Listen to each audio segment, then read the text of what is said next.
জন্মসূত্রে সে ছিল খুব ভাগ্যহত। বাপ ছিল না, মা ছিল তাও নামে মাত্র।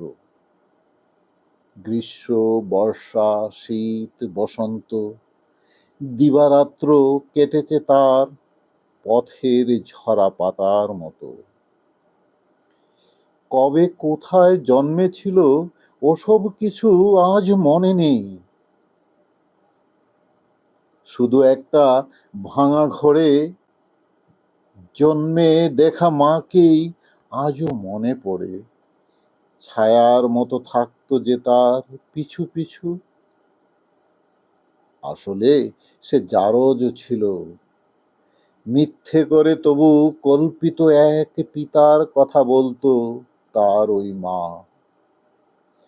বলতো অনেক দূরের থেকে একদিন তার পিতা আসবে ফিরে, সঙ্গে করে অনেক কিছু নিয়ে।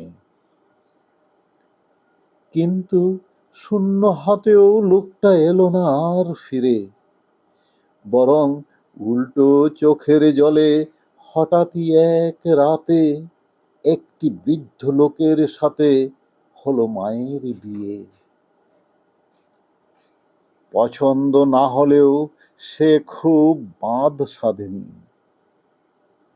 স্টেশনে বসতে বলে মা ওই লোকটার সাথে কোথায় যেন চলে গেল, ফিরল না আর রাতে।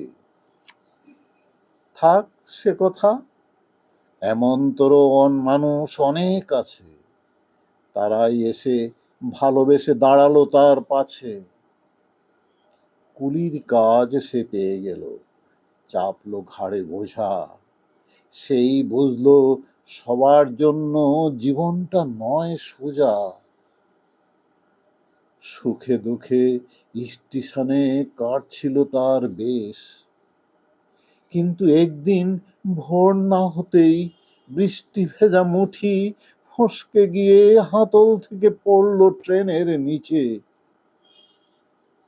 সেদিনের সেই দুর্ঘটনায় পা দুটো তার শেষ। অবশিষ্ট থাকলো জঠর আর দুখানা হাত, থাকলো ক্ষুধায় হার জ্বালানো অভাবী দিন রাত।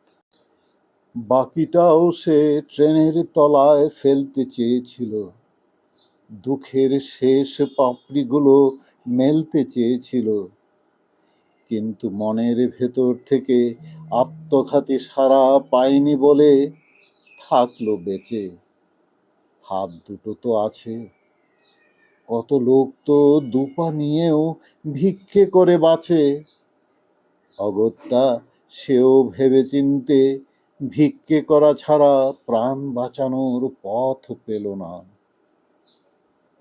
হাত দুটোকে দুঃখে তুলে ধরল পথচারীদের দাক্ষিণ্যের মুখে।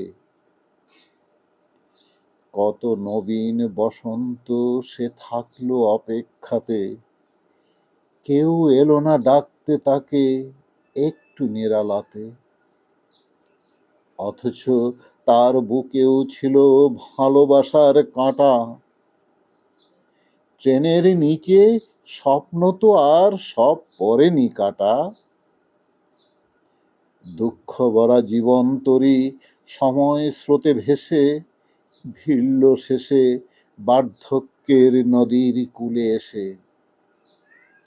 যার কাহিনী শুনে আমার সজল হলো আঁখি, না জানি তার নিজের বুকে দুঃখ আছে কত।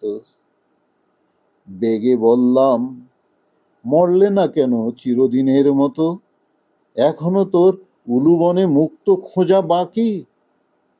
শুনে পঙ্গু ভিখিরিটির মুখটি হলো কালো, হেসে বলল, কি যে বলেন, জীবন তবু ভালো।